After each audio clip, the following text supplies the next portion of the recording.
Rebuilding my life. The medication worked like glasses. It helped me see things, like how much trouble I was in and the problems I was facing. I sought additional help for my ADD, trying to understand how it affected me and how to work with it effectively. I then started reading everything I could, books, articles, research papers, anything I could get my hands on. Then I started to reevaluate every piece of my life as it related to ADD. I looked at where I placed my shoes in the morning, how and what I ate, when I slept, where, when, how I studied, everything. I then rebuilt my life around ADD. In essence, I had to write a new owner's manual for my brain. I'd achieved success in so many areas of my life in the past, so I looked at these areas to see how I'd become successful and what techniques I'd used. Then I applied these to my current experiences, both in and out of the classroom. It worked, and in the fall I went from struggling in class to achieving high marks. At the same time, I started racing bicycles again and won a cycling state championship. I owe all of these successes to rebuilding my life with an understanding of ADD. I graduated with 2 master's degrees, but the most important knowledge I gained wasn't the degrees themselves, but the process of learning how to achieve at a high level with ADD. Now I write, coach, and speak on my experiences and what I've gained from them to help others struggling with ADD, to aid them in succeeding without first having to bang their heads against the wall or make the same kind of mistakes I made.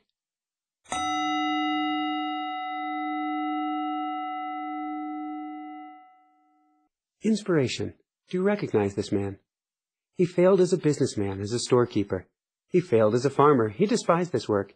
He failed in his first attempt to attain political office. After being elected to the legislature, he failed when he sought the office of Speaker. He failed in his first attempt to get elected to Congress. He failed when he sought the appointment to the United States Land Office. He failed when he ran for the U.S. Senate. He failed when friends sought for him the nomination for the vice presidency. In his entire life, this man only attended school for 12 months. He failed more times than many of us will ever try, yet he helped change the world and emancipated a population. His name? Abraham Lincoln, freer of the slaves and arguably one of the best presidents to ever have served in the Oval Office.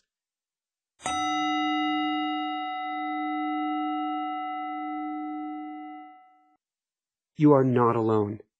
With ADD, we often feel alone, isolated and broken, as if something is wrong with us. With everything we've been through and heard and been told, we think we have moral failings or are stupid, defective, or just missing something that everybody else has. But there's nothing wrong with us, and we certainly didn't miss anything. If anything, we caught too much, concentrating on everything at once rather than the specific thing we're supposed to. It earns us terrible, misinformed labels and puts an amazing amount of negativity into our already skewed sense of self. We think maybe we really are lazy, crazy, or stupid after all. The reality is that we all have potential greatness inside and can all achieve beyond our wildest dreams. Success for us is about finding your gifts, aligning with your passions, being creative, and letting yourself fly. With this audiobook and others, we now have the advantage of knowing what we're up against and being certain of the special gifts inside each and every one of us. Our only limitation? Being too realistic, not daring to dream high enough. We're the dream makers and achievers, therefore we must aim high.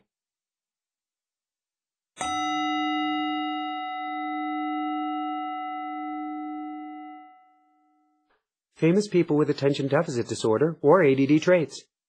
Abraham Lincoln, Agatha Christie, Albert Einstein, Alexander Graham Bell, Andrew Carnegie, Anne Bancroft, Ansel Adams, Augusta Rodin, Babe Ruth, Beethoven, Benjamin Franklin, Bill Cosby, Cher, Danny Glover, Dustin Hoffman, Dwight D. Eisenhower, Edgar Allan Poe, Eleanor Roosevelt, Ernest Hemingway, F. Scott Fitzgerald, Frank Lloyd Wright, Carl Lewis, Galileo Galilei, George Friedrich Handel, George Bernard Shaw, George Burns, Greg Louganis, Hans Christian Andersen, Harry Belafonte, John Lennon, Jules Verne, Kirk Douglas, Lance Armstrong, Leo Tolstoy, Leonardo da Vinci, Lewis Carroll, Louis Pasteur, Magic Johnson, Malcolm Forbes, Mariel Hemingway, Henry David Thoreau, Henry Ford, Henry Winkler, Jimmy Stewart, Jason Kidd, Jim Carrey, John D. Rockefeller, John Denver, John F. Kennedy, Meriwether Lewis, Michael Jordan, Muhammad Anwar al-Sadat, Napoleon Bonaparte, Nelson Rockefeller, Nolan Ryan, Nostradamus, Orville Wright, Ozzy Osbourne, Pablo Picasso, Pete Rose,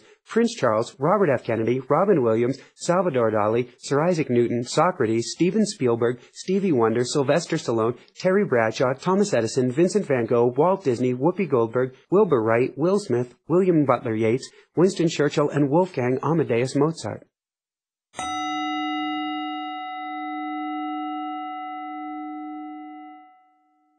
Inspiration. Remember this? Your creative mind is your ticket to greatness. Don't listen to the negativity. Don't believe what you know isn't true. You have a gift. Believe in yourself. Use the talent that lies within you. And no matter what, don't ever give up.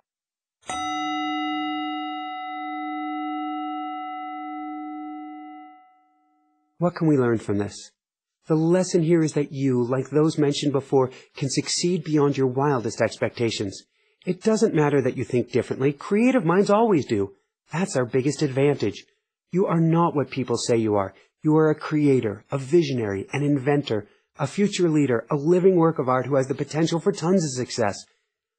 Listen to this list again of people and realize you are one of them. You are capable of great things once you learn how to tap into your hidden gifts. To end with a quote from Lance Armstrong. Anything is possible. You can be told that you have a 90% chance, or a 50% chance, or a 1% chance. But you have to believe, and you have to fight.